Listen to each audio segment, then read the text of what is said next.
Add automated document workflows to your UiPath processes with the new airSlate integration. Use airSlate to generate documents with data provided by UiPath. Send these documents through the automated workflows for approval and signing, and bring the data collected from customers back into UiPath.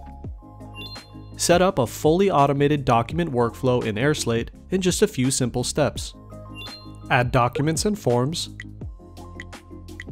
define workflow steps, and add no-code bots to enable data routing. Then, simply add the airSlate activity to integrate the workflow you've created into an existing UiPath process. In the airSlate application scope, add credentials and your airSlate workspace. In the activity, add your airSlate flow ID. Use custom entities to store record IDs if you'd like to pass data from external systems to airSlate. airSlate bots will use these IDs to pull data into the documents. Now, with the airSlate activity added to your UiPath process, documents can be generated and automatically sent for redlining, approval, and e-signature.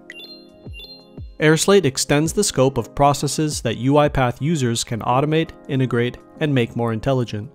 Click the link in the description to learn more.